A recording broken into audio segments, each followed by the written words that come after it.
Post-match chat with Chapz. So that Millwall podcast has just finished. Millwall 0, Bristol City 0, and that is the most Millwall thing ever, to go away to Watford, beat them comprehensively 2-0, and then draw 0-0 at home with struggling Bristol City, isn't it? I called it in the pre-match. I said 1-1, so I got it slightly wrong, but it's just such a Millwall thing to do, isn't it? Unfortunately, and it's frustrating because if we'd have drawn against Watford and then won tonight, your attitude would be completely different. But because it came the way around it did, you look at it in a very, very different light. And I think frustrating is the word I would use to sum up tonight. And I've got to be honest, we at the bar, but other than that, I think they had the better chances. I don't read all too much into these XG things, but I would imagine that Bristol City had the more clear-cut chances in the game, if I'm being really honest. And that's a team that apparently, their fans are going to riot because they're not happy with the way things are going at the club and they want Pearson out and all this kind of stuff. Well, that didn't look like a team tonight that weren't playing for Pearson. And they do have some quality in attacking areas. So, very frustrating. I think we look tired to me, which I get because it's been 2 games in 4 days, but most of them haven't played many games in the last month. So in that regard, I'm not quite sure. Hindsight's a wonderful thing, and you can look at it and say that maybe Rowett should have freshened things up. But there's the old saying, you don't change a winning team. So fair play. He gave those players the opportunity to carry on, and unfortunately they didn't perform. I don't think anyone played particularly well tonight, to be honest. I don't think there's anyone that comes out with massive credit. If I had to give a man of the match, I'd probably give it to, I sound like a broken record. I thought Billy was a little bit off the pace in the first half, but had a really good second half and was trying to get us going. So he'd be up there for it. I thought, I've been the first one to criticise George Long, but I actually thought he made a vital save at a crucial time that easily could have put Bristol City in front, and didn't do anything wrong, came for some crosses and things. So I think George Long, because of some of the negativity around him, he deserves a bit of credit tonight. As you can tell, my face keeps lighting up red because I'm in traffic. And I also think Danny Mack had a good game. The only thing he did wrong was a couple of times his final ball into the box was awful.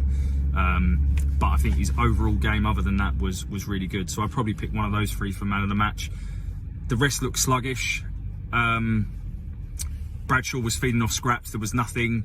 He didn't win much in the air tonight. We shouldn't really expect him to, but he usually does. And tonight he didn't. I think Naismith and Viner won a lot of the balls in the air tonight. Vogie blew hot and cold. Tyler Bury. Well,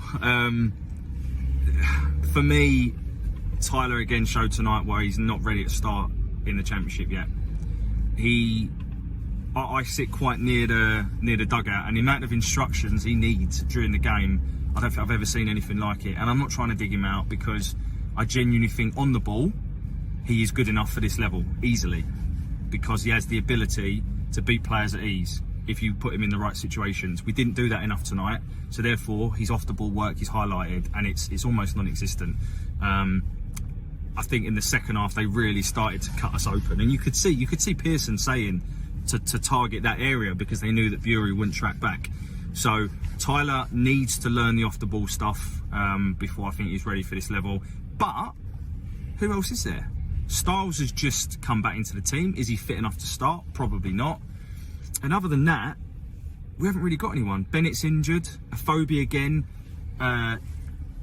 come on for 20 minutes, but Rowett said in his post-match after Watford he wasn't ready to play.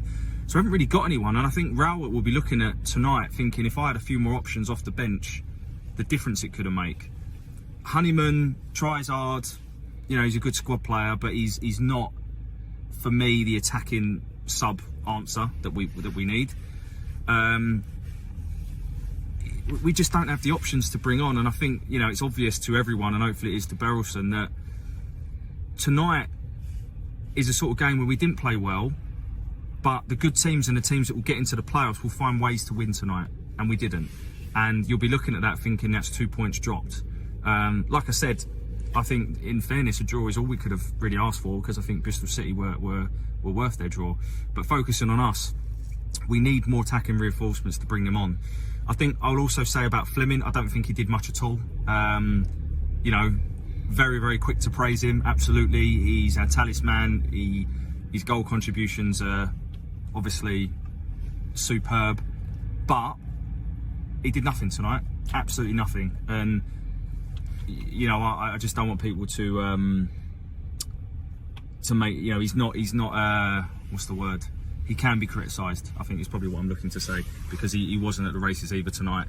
Saville looked a bit sluggish. I don't like how deep he plays, and I know that's probably Rowett's instructions, but I don't like how deep he plays. I prefer him to, it's like Mitchell and Saville both go looking for the ball too deep at times, but there we go.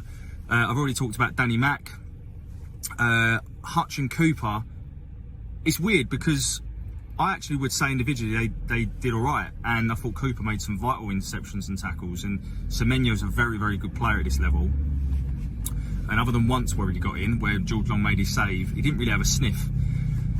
But Bristol did create a lot of opportunities, and I can't really remember where they came from. I thought Murray Wallace looked pretty solid. He was one of our more attacking outlets in the first half. He was the only one really sort of trying to make things happen in the final third, which is quite worrying.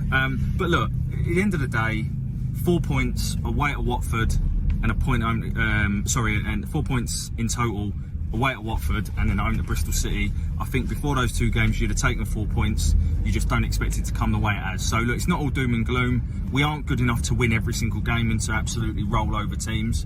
But I think because of the high of Watford,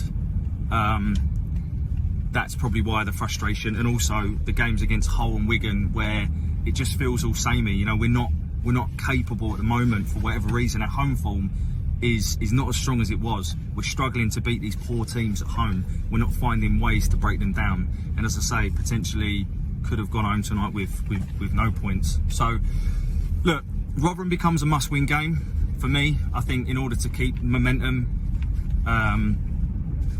if we can win that game, look at the positives, that'd be 7 points from 3 games. We've got 2 clean sheets on the trot. So look, there are positives to take, but it is difficult because it has been a frustrating game against a side that, yes, they've got some really good players in forward areas. Andy Vyman, I think, was top scorer in the Championship last year or the year before. Some of the youngsters, Tommy Conway, Alex Scott, they've got some good players, but we should be beating teams like Bristol City at home. No question for me. So, frustrating, but I think it highlights the need to do some business in January, and hopefully Mr. Burleson was watching. For those of you that have stayed this long with me nattering, please do feel free to like, comment, subscribe, tell me what your thoughts were of the game.